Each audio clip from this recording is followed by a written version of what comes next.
Hello everyone welcome to our channel. ഞാൻ Kaveri Sudesh, consultant psychologist. ഇന്ന് നമ്മൾ സംസാരിക്കാൻ പോകുന്ന വിഷയം എന്തുകൊണ്ടാണ് നമ്മൾ വീണ്ടും വീണ്ടും നാർസിസിസ്റ്റിക് ആയിട്ടുള്ള ആളുകളെ അല്ലെങ്കിൽ ടോക്സിക് ആയിട്ടുള്ള ആളുകളെ തന്നെ അട്രാക്ട് ചെയ്യുന്നത്. പലരും സെഷൻസിൽ വരുമ്പോൾ പറയാറുള്ള ഒരു കാര്യമാണ്, എന്റെ പഴയ പാർട്ട്ണർ ഇതിനേക്കാളും ടോക്സിക് ആയിരുന്നു. അപ്പൊ നമ്മൾ നോക്കുമ്പോൾ അവരുടെ പ്രീവിയസ് റിലേഷൻഷിപ്പ്, പ്രസന്റ് റിലേഷൻഷിപ്പ് എല്ലാം വളരെ ടോക്സിക് ആയിട്ടുള്ള പാർട്ട്നേഴ്സ് ആണ്. അപ്പൊ വൺ ആഫ്റ്റർ ദ അതർ നമ്മൾ എന്തുകൊണ്ടാണ് ഈ ടോക്സിക് ആയിട്ടുള്ള പാർട്ട്നേഴ്സിന്റെ അടുത്ത് തന്നെ ചെന്ന് അറ്റാച്ച്ഡ് ആവുന്നത്? നമ്മളുടെ എന്തെങ്കിലും കാര്യങ്ങൾ ഒരു കാന്താകർഷണം പോലെ ഇത്തരത്തില് ടോക്സിക് ആയിട്ടുള്ള വ്യക്തികളെ ആകർഷിക്കുന്നുണ്ടോ? നമുക്ക് നോക്കാം.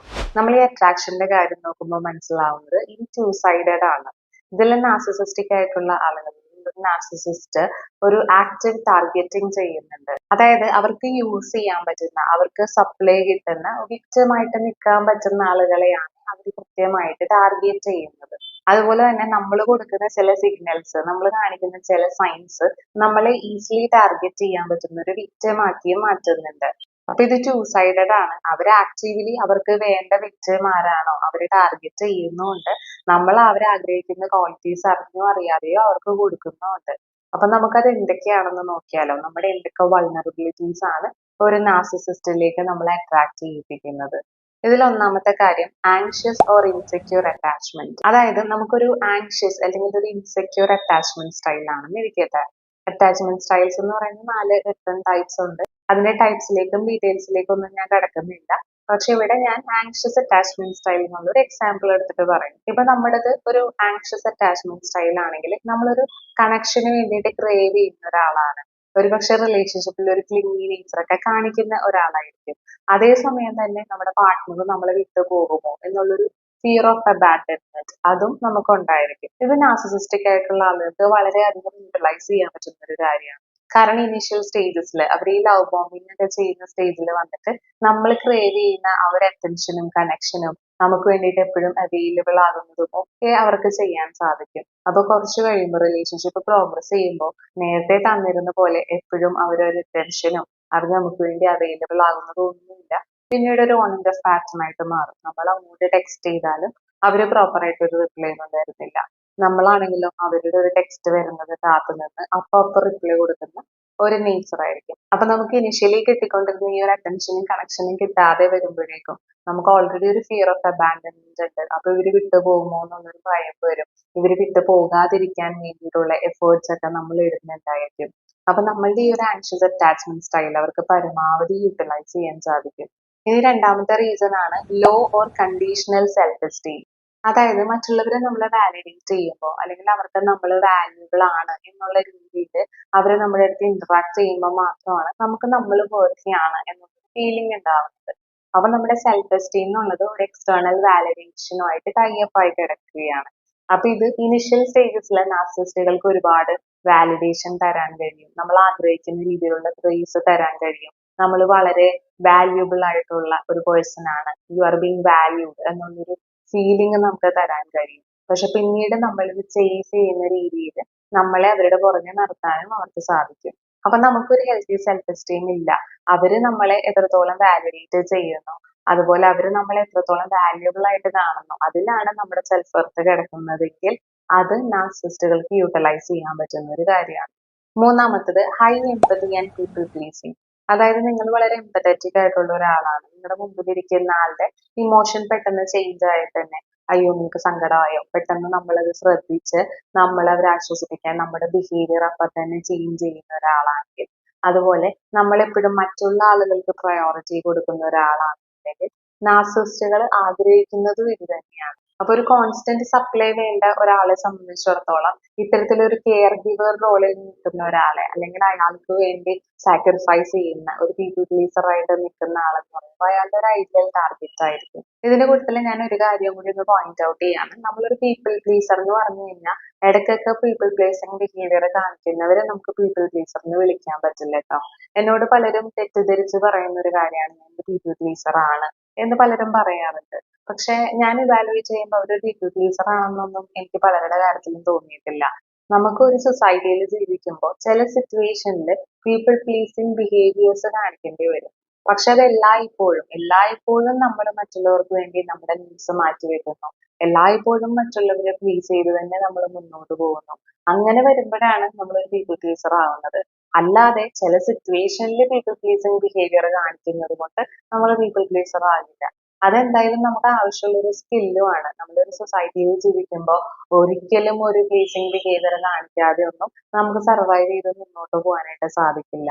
അപ്പൊ പലപ്പോഴും നമ്മൾ ഈ സോഷ്യൽ മീഡിയയൊക്കെ കണ്ട് വളരെ എക്സ്ട്രീമിലേക്ക് ആളുകൾ ഷിഫ്റ്റ് ചെയ്യുന്നത് കണ്ടിട്ടുണ്ട്.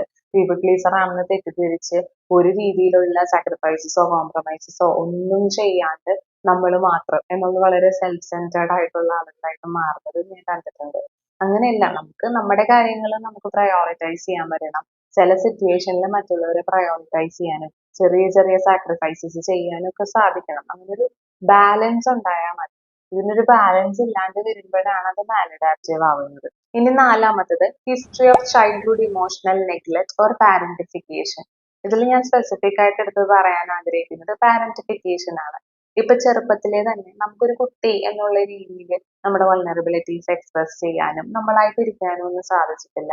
എപ്പോഴും വീട്ടിലെ പ്രോബ്ലംസ് സോൾവ് ചെയ്യുന്നത് നമ്മളായിരിക്കണം. ഇപ്പൊ നീ ഇങ്ങനെ ബിഹേവ് ചെയ്താൽ പറ്റില്ല, നീ പാരന്റ്സിന് വിഷമമുണ്ടാക്കുന്ന രീതിയിലൊന്നും ചെയ്യാൻ പാടില്ല, നീ പാരന്റ്സിനെ നോക്കേണ്ടതാണ്, നിന്റെ സിബ്ലിങ്സിനെ നോക്കേണ്ടതാണ്. അപ്പൊ ചെറുപ്പത്തിലേ തന്നെ ഒരു പാരന്റ് ലൈക്ക് റോൾ എടുക്കേണ്ടി വന്നിട്ടുണ്ട് നമുക്ക്. നമ്മുടെ വൾനറബിലിറ്റീസും നമ്മുടെ സ്വതവേ ഉണ്ടാവുന്ന നാച്ചുറൽ ആയിട്ടുള്ള ഇമോഷൻസ് ഒന്നും നമുക്ക് എക്സിബിറ്റ് ചെയ്യാൻ പറ്റിയിട്ടില്ല. എപ്പോഴും മെച്ചുവർ ആയിട്ടുള്ള രീതിയിൽ മറ്റുള്ളവരെ ടേക്ക് കെയർ ചെയ്യുന്ന ഒരു രീതിയിൽ നമ്മളെ സാക്രിഫൈസ് ചെയ്തുകൊണ്ട് എപ്പോഴും മറ്റുള്ളവർക്ക് പ്രയോറിറ്റി കൊടുക്കുന്ന ഒരു രീതിയിലാണ് നമ്മൾ വളർത്തിയിട്ടുള്ളത് അല്ലെങ്കിൽ നമ്മൾ വളർന്നിട്ടുള്ളതെങ്കിൽ ഇതും നാർസിസ്റ്റുകൾക്ക് യൂട്ടിലൈസ് ചെയ്യാൻ പറ്റുന്ന ഒരു ക്വാളിറ്റിയാണ്. പക്ഷെ ഇപ്പോഴത്തെ ജനറേഷനിലേക്ക് വരുമ്പോഴേക്കും അത് മാറി മാറി വരുന്നുണ്ട്. പക്ഷെ നമ്മൾ പഴയ ജനറേഷൻ ഇപ്പം നമ്മുടെയൊക്കെ അമ്മമാരുടെ ഒരു പ്രായം നോക്കിക്കഴിഞ്ഞാൽ, അത് മാത്രമല്ല എനിക്ക് തോന്നുന്നത് ഒരു 35 to 45 ഏജ് ഗ്രൂപ്പിലുള്ള ആളുകളാണെങ്കിൽ പോലും ഈ രീതിയിലൊക്കെ തന്നെ വളർന്ന ആളുകളാണ്. അപ്പൊ അവരെപ്പോഴും പഠിപ്പിച്ചിരിക്കുന്നത് നിന്നെ ഒരിക്കലും പ്രയോറിറ്റൈസ് ചെയ്യരുത്, എപ്പോഴും മറ്റുള്ളവരെ പ്രയോറിറ്റൈസ് ചെയ്യണം, അവർക്ക് നല്ലതായിട്ട് വരുന്ന കാര്യങ്ങൾ ചെയ്യണം, നമ്മളെപ്പോഴും നമ്മൾ ഭക്ഷണം കഴിച്ചില്ലെങ്കിൽ കുഴപ്പമില്ല, അവർക്ക് ഉണ്ടോ എന്ന് നോക്കണം, അവർക്ക് കൊടുക്കണം എന്നൊക്കെയാണ്. അപ്പൊ ഇങ്ങനെ വരുമ്പോൾ നമ്മൾ പഠിച്ചിരിക്കുന്നത് സ്വയം സാക്രിഫൈസ് ചെയ്യാനും മറ്റുള്ളവരുടെ നീഡ്സ് മാത്രം അവർ ആഗ്രഹിക്കുന്ന ആ ഒരു സപ്ലൈ മാത്രം കൊടുക്കാനുമാണ്. ഇതാണ് ഒരു നാർസിസ്റ്റിന് വേണ്ടത്. Fifth one, difficulty to say no. അതായത് ബൗണ്ടറീസ് സെറ്റ് ചെയ്യാനുള്ള ഒരു ബുദ്ധിമുട്ട്, നോ പറയാനുള്ള ബുദ്ധിമുട്ട്. ഇതും നമ്മുടെ കൾച്ചറലി നമ്മളെ കണ്ടീഷൻ ചെയ്തിരിക്കുന്ന തന്നെയാണ്. ഒന്നിനോട് നോ പറയരുത്, ആര് എന്ത് ആവശ്യപ്പെട്ടാലും ചെയ്തു കൊടുക്കണം എന്നുള്ളത്. അപ്പൊ ഇങ്ങനെയാണെങ്കിൽ നാർസിസ്റ്റുകൾക്ക് യൂട്ടിലൈസ് ചെയ്യാൻ പറ്റിയ ഒരു കാര്യമാണത്. ഇവിടെ നമ്മൾ ബൗണ്ടറീസ് സെറ്റ് ചെയ്യാന്നുള്ളത് കൊണ്ട് ഉദ്ദേശിക്കുന്നത് ഒരു റിജിഡ് ബൗണ്ടറി ആയിരിക്കണം എന്നല്ല കേട്ടോ. ഇപ്പൊ ചില ആളുകൾ ബൗണ്ടറീസ് സെറ്റ് ചെയ്യുമ്പോൾ ഞാൻ നേരത്തെ പറഞ്ഞ പോലെയാണ്, നമ്മൾ ഒരിക്കലും മറ്റുള്ളവർക്ക് വേണ്ടി ഒരു സാക്രിഫൈസും ചെയ്യില്ല.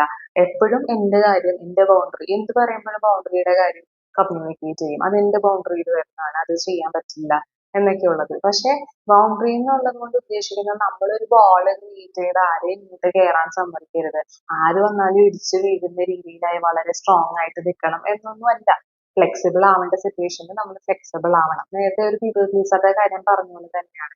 പക്ഷെ എല്ലായ്പ്പോഴും നമ്മൾ തന്നെ ആയിരിക്കരുത് സാക്രിഫൈസ് ചെയ്യേണ്ടത്. എല്ലായ്പ്പോഴും നമ്മുടെ കാര്യങ്ങൾ മാറ്റി എഴുതുന്ന അവസ്ഥയിലേക്ക് പോകരുത്. ഫോർ എക്സാമ്പിൾ, ഇപ്പൊ നമ്മുടെ ഫ്രണ്ട് നമ്മളൊരു സിനിമയ്ക്ക് പോകാനായിട്ട് വിളിച്ചു. അപ്പൊ നമ്മളെ സംബന്ധിച്ച് ഇപ്പൊ സിനിമയ്ക്ക് പോകുന്നതാണെങ്കിലും ബീച്ചിൽ പോകുന്നതാണെങ്കിലും ഒരു ഈക്വൽ പ്ലഷർ ഉള്ള ഒരു കാര്യമാണെന്ന് ഇരിക്കട്ടെ. അപ്പൊ അയാൾക്കാണെങ്കിൽ സിനിമയ്ക്ക് പോകുന്നത് മാത്രമേ ഇഷ്ടമുള്ളൂ, ബീച്ചിൽ പോകുന്നത് ഇഷ്ടമല്ല. അപ്പൊ അങ്ങനെയാണെങ്കിൽ അയാൾ വിളിക്കുമ്പോൾ അയാളുടെ കൂടെ പോകുന്നതുകൊണ്ട് കുഴപ്പമൊന്നുമില്ല. ഇപ്പൊ നിങ്ങൾക്ക് ഇന്നോ നാളെയോ ഒരു കോമ്പറ്റേറ്റീവ് എക്സാം ഉണ്ട്, അതിന് പ്രിപ്പയർ ചെയ്യുകയാണ് എന്നിരിക്കട്ടെ. ആ സിറ്റുവേഷനിൽ നമ്മൾ നോ പറയേണ്ടി വരുന്നു. ഞാൻ എക്സാമിന് പഠിക്കുകയാണ്, ഇപ്പൊ പോകാൻ പറ്റില്ല, നമുക്ക് പിന്നീട് എക്സാം കഴിഞ്ഞിട്ട് ഒരു ദിവസം ആലോചിക്കാം. ഈ രീതിയിലുള്ള ഒരു ബൗണ്ടറിയാണ് നമ്മൾ സെറ്റ് ചെയ്യേണ്ട ആവശ്യമുള്ളത്. അതേസമയം നമ്മൾ ചിലപ്പോൾ നാളെ ജസ്റ്റ് ഒന്ന് ബീച്ചിൽ പോവാം എന്ന് വിചാരിച്ചിരുന്നു, അപ്പോഴാണ് ഇയാളെ സിനിമയ്ക്ക് പോകാനായിട്ട് വിളിക്കുന്നത്. പക്ഷെ ഈ ഒരു സിറ്റുവേഷനിൽ അയാൾ നമ്മുടെ ഫ്രണ്ടാണ്, അയാൾ നമ്മൾ തമ്മിൽ നല്ലൊരു റിലേഷൻഷിപ്പ് ആണ്, അയാൾ നമ്മളെ യൂട്ടിലൈസ് ചെയ്യുന്ന ഒരാളല്ല എന്നാണെങ്കിൽ തൽക്കാലം നമ്മൾ ബീച്ചിൽ പോകാനുള്ള പ്ലാൻ ഒന്ന് മാറ്റി വെച്ച് അയാളുടെ കൂടെ സിനിമയ്ക്ക് പോവാവുന്നതാണ്.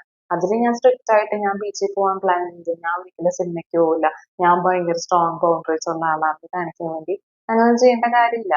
അപ്പൊ എല്ലാത്തിലും നമുക്കൊരു ഈക്വൽ പറ്റണമെന്നില്ല.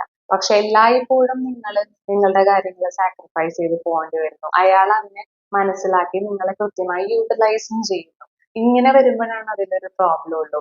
അതല്ലാത്തിടത്തോളം നമ്മൾ ചെറിയ ചെറിയ സാക്രിഫൈസസ് ചെയ്താലാണ് നമുക്ക് റിലേഷൻഷിപ്പ് മുന്നോട്ട് കൊണ്ടുപോകാൻ പറ്റും. പിന്നെ ബൗണ്ടറി സെറ്റിങ്ങിന്റെ ഒരു കോഴ്സ് നമ്മൾ ഡിസൈൻ ചെയ്യാൻ ഉദ്ദേശിക്കുന്നുണ്ട്. ആ സമയത്ത് ഞാൻ അതിന്റെ ലിങ്ക് പ്രൊവൈഡ് ചെയ്യും. അപ്പൊ ബൗണ്ടറി സെറ്റിങ്ങിനെ കുറിച്ച് കൂടുതൽ നമുക്ക് പഠിക്കാൻ പറ്റും. ഇനി ആറാമത്തെ റീസൺ ആണ് പ്രയർ അബ്യൂസ്.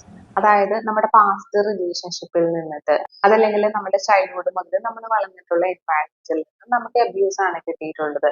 അല്ലെങ്കിൽ ഈ ഒരു ഓൺ ജസ്റ്റ് പാറ്റേൺ അബ്യൂസും ഇടയ്ക്കിടയ്ക്ക് സ്നേഹം തരുന്ന ഒരു രീതി, ഇതൊക്കെയാണ് നമുക്ക് കിട്ടിയിട്ടുള്ളതെങ്കിൽ അതിനോടാണ് നമ്മുടെ ബ്രെയിൻ ഫെമിലിയർ ആയിട്ടുള്ളത്.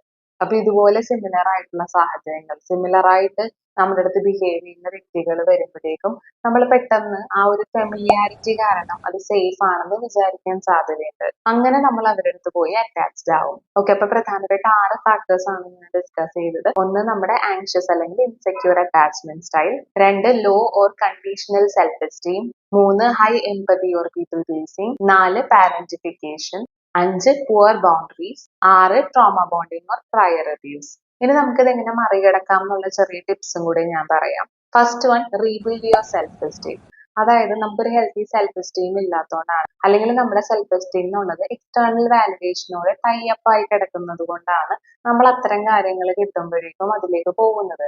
പകരം നമ്മളൊരു ഹെൽത്തി സെൽഫ് എസ്റ്റീം ഡെവലപ്പ് ചെയ്ത് കഴിഞ്ഞാൽ മറ്റുള്ളവർ വന്നിട്ട് തരുന്ന ഈ ഒരു വാലിഡേഷന്റെ ഒരു താൽക്കാലികമായിട്ടുള്ള വൃത്തിയാണെന്നുള്ള ഒരു ഫീലിംഗ് ഉണ്ടാവുകയും അതിനു വേണ്ടിയിട്ട് നമ്മൾ അവരുടെ പുറകെ പോകുന്നത് നമുക്ക് പ്രിവെന്റ് ചെയ്യാൻ പറ്റും. പിന്നെ നിങ്ങൾക്ക് ഡെയിലി പ്രാക്ടീസ് ചെയ്യാൻ പറ്റുന്നത് നമ്മൾ ഓരോ ദിവസം ചെയ്തിട്ടുള്ള ഏതെങ്കിലും പോസിറ്റീവ് ആയിട്ടുള്ള കാര്യങ്ങൾ, നമ്മൾ അച്ചീവ് ചെയ്തിട്ടുള്ള ഒരു കാര്യം, അത് നമ്മൾ രാത്രി കിടക്കുന്നതിന് മുമ്പ് ഒന്ന് നോട്ട് ചെയ്താലും മതി. ഇന്ന് എനിക്ക് ഇന്നൊരു കാര്യം സക്സസ്ഫുൾ ആയിട്ട് കംപ്ലീറ്റ് ചെയ്യാൻ പറ്റി. അപ്പൊ നമുക്ക് നമ്മുടെ കോൺഫിഡൻസ് ബിൽഡ് ചെയ്യാൻ പറ്റും. നിനക്കൊരു കഴിവില്ല, നീ വാല്യൂലെസ് ആണ് എന്നൊക്കെ ഉള്ള ഒരു തോന്നൽ മറ്റുള്ളവർ പറഞ്ഞാൽ, അല്ലെങ്കിൽ നമ്മൾ അത് ഇന്റേണലൈസ് ചെയ്തിട്ടുണ്ടെങ്കിൽ നമ്മൾ ഓരോ ദിവസം അക്കംപ്ലിഷ് ചെയ്ത കാര്യങ്ങൾ വെച്ചിട്ട് ഒരു പരിധി വരെ നമുക്ക് കോൺഫിഡൻസ് ബിൽഡ് ചെയ്യാൻ പറ്റും. അതുപോലെ തന്നെ സൈക്കോതെറാപ്പിയിലൂടെ നമുക്കൊരു ഹെൽത്തി സെൽഫ് എസ്റ്റീം റീബിൽഡ് ചെയ്യാൻ പറ്റുന്നതാണ്. CBT ഫോർ സെൽഫ് എസ്റ്റീം നമ്മൾ പ്രൊവൈഡ് ചെയ്യുന്നുണ്ട്. ഇനി അതുകൂടാതെ നിങ്ങളുടെ എന്തെങ്കിലും പാസ്റ്റ് ട്രോമയോ നിങ്ങളുടെ പാസ്റ്റിലുള്ള മറ്റെന്തെങ്കിലും കാര്യങ്ങളൊക്കെ അതിനകത്തേക്ക് കോൺട്രിബ്യൂട്ട് ചെയ്യുന്നുണ്ടെങ്കിൽ അത് ഓവർകം ചെയ്യാനായിട്ടും സൈക്കോതെറാപ്പി അവൈലബിൾ ആണ്. ഇനി രണ്ടാമത്തത് ബൗണ്ടറി സെറ്റിംഗ് നമ്മൾ പ്രാക്ടീസ് ചെയ്യുക. അത് നമുക്ക് ഇനിഷ്യലി വലിയ വലിയ ബൗണ്ടറീസ് ഒന്നും പറ്റിയില്ലെങ്കിൽ ചെറിയ ചെറിയ കാര്യങ്ങൾ കമ്മ്യൂണിക്കേറ്റ് ചെയ്യാം. ഇതുപോലെ എക്സാമിന്റെ സമയത്ത് വിളിക്കുകയാണെന്നുണ്ടെങ്കിൽ, അയ്യോ എനിക്ക് പരീക്ഷയാണ് ഇന്ന് വരാൻ പറ്റില്ല എന്ന് പറയാം. ഇപ്പൊ വീട്ടിലുള്ള കാര്യങ്ങളാണെങ്കിൽ ഇപ്പൊ അഡീഷണൽ നമുക്ക് എടുക്കാൻ പറ്റുന്ന അഡീഷണൽ ഡ്യൂട്ടീസ് ഒക്കെ തരുന്നു. ഫുഡ് ഉണ്ടാക്കുന്ന കാര്യം ആയിക്കോട്ടെ, നമുക്ക് വയ്യാത്തൊരു ദിവസമാണെങ്കിൽ എനിക്ക് വൈകിട്ട് പിന്നെ ഉണ്ടാക്കാൻ ബുദ്ധിമുട്ടാ, നിങ്ങൾ ആരെങ്കിലും ഉണ്ടാക്കുക അല്ലെങ്കിൽ എന്തെങ്കിലും ഓർഡർ ചെയ്യും എന്നൊക്കെയുള്ള ചെറിയ കാര്യങ്ങൾ തുടങ്ങി നമ്മളൊന്ന് പ്രാക്ടീസ് ചെയ്യുക. ഇപ്പൊ എന്റെ മദർ ഇൻ ലോ ഒക്കെ ചെയ്തിരുന്ന ഒരു കാര്യം എന്ന് പറഞ്ഞാൽ, ഇപ്പൊ ഫാദർ ഇൻ ലോ വന്ന് ഹാളിൽ ഇരിക്കുമ്പോൾ, ഫാദർ ഇൻ ലോ ടോക്സിക് ഒന്നും ആയിരുന്നില്ല, അതല്ലാതെ ഉള്ള ഒരു നോർമൽ പാട്രിയാർക്കൽ സെറ്റപ്പിൽ പൊതുവെ സ്ത്രീകളാണല്ലോ ജോലി ചെയ്യുന്നത്. അപ്പൊ പുള്ളിക്കാരി ചെയ്യുന്നതെന്ന് വെച്ചാൽ ഉള്ളിയൊക്കെ കൊണ്ടുപോയി വെച്ചു കൊടുക്കും. എന്നിട്ട് ഇതൊന്ന് പൊളിച്ചേക്ക് ചേട്ടാന്ന് പറഞ്ഞിട്ട് ഇത് പൊളിക്കാൻ കൊടുക്കും. അല്ലെങ്കിൽ ഇപ്പൊ അച്ചിങ് ഓടിക്കണം, അപ്പൊ അത് കൊണ്ടുവച്ചിട്ട് ഒന്ന് ഒടിച്ചേക്കാൻ പറയും. അപ്പൊ അവരിങ്ങനെ ചുമ്മാ ഇരിക്കുകയാണ് അല്ലെങ്കിൽ ഫോണിൽ കുത്തി ഇരിക്കുകയാണെങ്കിൽ നമ്മൾ ഇങ്ങനത്തെ കുഞ്ഞു സാധനങ്ങൾ അവരെ ഒന്ന് ഏൽപ്പിച്ചിട്ട് ഒന്ന് ഒടിക്കാൻ പറയുക. അപ്പൊ ചില ആളുകൾ അതൊക്കെ ചെയ്യും. അവരോട് ഇപ്പൊ അടുക്കളയിൽ വന്ന് ജോലി ചെയ്യണം എന്നൊക്കെ നമ്മൾ പറയുമ്പോൾ നമ്മൾ സ്പെസിഫിക് ആയിട്ടുള്ള ഒരു ഡ്യൂട്ടി അസൈൻ ചെയ്ത് അവർക്ക് കൊടുക്കുന്നില്ല. അപ്പൊ അവർക്ക് ശീലമില്ലാത്തതുകൊണ്ട് ചെയ്യാൻ പറ്റില്ല. പക്ഷെ നമ്മൾ പകരം ഇങ്ങനത്തെ കുഞ്ഞു സാധനങ്ങൾ എന്തെങ്കിലും ഇടയ്ക്കൊക്കെ അവർക്കൊന്ന് കൊടുക്കുകയാണെങ്കിൽ അവർ ചിലപ്പോൾ ചെയ്തു തരും. അപ്പൊ അങ്ങനെയൊക്കെ നമുക്ക് ട്രൈ ചെയ്യാവുന്നതാണ്. ഇനി മൂന്നാമത്തത് സ്ലോ ഡൗൺ റൊമാൻറ്റിക് എസ്കലേഷൻ. അതായത് നമ്മൾ ഒരാളെ പരിചയപ്പെട്ട് കഴിഞ്ഞാൽ അപ്പൊ തന്നെ എല്ലാ കാര്യങ്ങളും ഡിസ്ക്ലോസ് ചെയ്യാതെ അവരോട് കയറി ഭയങ്കര അറ്റാച്ച്ഡ് ആവാണ്ട് കുറച്ചൊരു സമയം കൊടുക്കുക. ഒരു 3 months ഒക്കെ. ശരിക്കും നല്ലതൊരു 1 year ഒക്കെ നമ്മളൊന്ന് ഡേറ്റ് ചെയ്ത് നോക്കുന്നതാണ്. അപ്പൊ അവര് നമ്മളോട് എങ്ങനെ പെരുമാറുന്നത് മാത്രം നമ്മൾ നോക്കിയാൽ പോരാ, ബാക്കിയുള്ള ആളുകളോട് എങ്ങനെ പെരുമാറും, ഇയാളോട് നോ പറയുന്ന ആളുകളോട് എങ്ങനെയാണ് അയാൾ ചെയ്യുന്നത്, ഇയാൾക്ക് മോശമായിട്ടുള്ള ട്രീറ്റ്മെന്റ് കൊടുത്ത ആളോട് ഇയാൾ എങ്ങനെയാണ് ഡീൽ ചെയ്യുന്നത്. അപ്പൊ അതും കൂടി നോക്കിയാലാണ് അവരുടെ ബിഹേവിയർ എങ്ങനെയാണെന്ന് നമുക്ക് മനസ്സിലാവുള്ളൂ. പിന്നെ നമ്മളോട് പറയുന്ന വാചകങ്ങളല്ല നമ്മൾ വിശ്വസിക്കേണ്ടത്, അയാളുടെ പ്രവൃത്തി എങ്ങനെയാണ് എന്നുള്ളത് കൂടി നമ്മളൊന്ന് ഒബ്സർവ് ചെയ്യുക. അയാൾ അറിയാവുന്ന ആളുമായിട്ട് സംസാരിക്കുക. എന്നിട്ടൊക്കെ മാത്രം നമ്മളൊരു ഡിസിഷൻ എടുക്കുക. ആ റിലേഷൻഷിപ്പ് മുന്നോട്ട് കൊണ്ടുപോകണോ, കല്യാണം കഴിക്കണോ, ലൈഫ് പാർട്ട്ണർ ആക്കണോ എന്നുള്ള കാര്യങ്ങളൊക്കെ. പിന്നെ നമുക്ക് ചെയ്യാൻ പറ്റുന്നത്, നമുക്ക് എന്തെങ്കിലും അറ്റാച്ച്മെന്റ് ഇഷ്യൂസ് ഉണ്ടെങ്കിൽ, നിങ്ങളുടെ ഒരു ആങ്ഷ്യസ് അറ്റാച്ച്മെന്റ് സ്റ്റൈലോ അല്ലെങ്കിൽ ഡിസോർഗനൈസ്ഡ് അറ്റാച്ച്മെന്റ് സ്റ്റൈലോ ഒക്കെ ആണെങ്കിൽ നമ്മളൊരു സൈക്കോളജിസ്റ്റിന്റെ ഹെൽപ്പോട് കൂടി അറ്റാച്ച്മെന്റ് ഇഷ്യൂസ് പരിഹരിക്കുക. പിന്നെ നമ്മൾ ചെയ്യേണ്ട മറ്റൊരു ഇമ്പോർട്ടന്റ് ആയിട്ടുള്ള കാര്യം, റിലേഷൻഷിപ്പ് സ്റ്റാർട്ട് ചെയ്യുന്ന സമയത്ത് അതിനകത്ത് എന്തെങ്കിലും റെഡ് ഫ്ലാഗ്സ് നമ്മൾ ഒബ്സർവ് ചെയ്തിട്ടുണ്ടെങ്കിൽ നമ്മളത് മറന്നു കളയാതെ നോട്ട് ചെയ്ത് വെക്കുക. ഇപ്പൊ റെക്കോർഡ് ചെയ്ത് വെക്കാന്ന് പറയുമ്പോൾ നമ്മൾ വീഡിയോ റെക്കോർഡും സ്ക്രീൻഷോട്ടും ഒന്നും എടുത്തില്ലെങ്കിലും കുഴപ്പമില്ല. നമുക്ക് അതിനകത്ത് റെഡ് ഫ്ലാഗ് ആയിട്ട് തോന്നിയ കാര്യങ്ങൾ, എന്തെങ്കിലും ഇൻഅപ്രോപ്രിയേറ്റ് ആയിട്ട്, അല്ലെങ്കിൽ നമ്മൾ നോ പറഞ്ഞിട്ട് അയാൾ കേൾക്കാതിരുന്ന സിറ്റുവേഷൻസ്, ഇങ്ങനെയൊക്കെ ഉണ്ടെങ്കിൽ നമ്മൾ ജസ്റ്റ് അതൊന്ന് എവിടെയെങ്കിലും ഒന്ന് എഴുതിയെങ്കിലും വെക്കുക. അപ്പൊ അങ്ങനെ ചെയ്യുകയാണെങ്കിൽ നമുക്ക് പിന്നീട് ഒരു കൺഫ്യൂഷൻ ആവുന്ന സമയത്ത് പാസ്റ്റ് മുതലുള്ള പാറ്റേൺസ് നമുക്ക് ഇവാലുവേറ്റ് ചെയ്യാൻ, ശരിക്കും ഇയാൾ ഇങ്ങനെയാണോ അല്ലേ എന്നുള്ളതിൽ നമുക്ക് കൃത്യമായിട്ടൊരു ധാരണയിൽ എത്തിച്ചേരാനായിട്ട് പറ്റും. ഓക്കെ, അപ്പൊ ഇത്രയാണ് നമ്മുടെ ഇന്നത്തെ ഒരു ടോപ്പിക്കിൽ വരുന്നത്. നിങ്ങൾക്ക് കൺസൾട്ടേഷൻ എടുക്കണമെന്നുണ്ടെങ്കിൽ നമ്മുടെ ക്ലിനിക്കിൽ നിങ്ങൾക്ക് കോൺടാക്ട് ചെയ്യാവുന്നതാണ്. സ്ക്രീനിൽ കാണുന്നത് നമ്മുടെ ഒഫീഷ്യൽ വാട്സപ്പ് നമ്പർ ആണ്. വാട്സപ്പിലൂടെയാണ് നമ്മൾ ബുക്കിംഗ് ചെയ്യുന്നത്. നമ്മുടെ ക്ലിനിക്ക് വരുന്നത് കൊച്ചിയിലാണ്. നമുക്കിവിടെ ഇൻ പേഴ്സൺ സെഷൻസും ഓൺലൈൻ സെഷൻസും അവൈലബിൾ ആണ്. അപ്പൊ നിങ്ങൾക്ക് എവിടെ വേണമെങ്കിലും ഇരുന്നുകൊണ്ട് ഓൺലൈൻ സെഷൻസ് ബുക്ക് ചെയ്ത് എടുക്കാവുന്നതാണ്. നമ്മൾ പരമാവധി ഒരു അഫോർഡബിൾ ഫീസിലാണ് സർവീസസ് അവൈലബിൾ ആക്കിയിരിക്കുന്നത്. ഒന്നിൽ കൂടുതൽ സൈക്കോളജിസ്റ്റുകൾ ഡിഫറെന്റ് ഫീസിൽ നമ്മുടെ ക്ലിനിക്കിൽ അവൈലബിൾ ആണ്. ഇതുപോലെ സൈക്കോളജി റിലേറ്റഡ് വീഡിയോസിന് വേണ്ടിയിട്ട് നമ്മുടെ ചാനൽ സബ്സ്ക്രൈബ് ചെയ്യുക. നമുക്ക് അടുത്തൊരു ഇൻഫർമേറ്റീവ് വീഡിയോ ആയിട്ട് കാണാം. അതുവരെ bye from our channel. Thank U.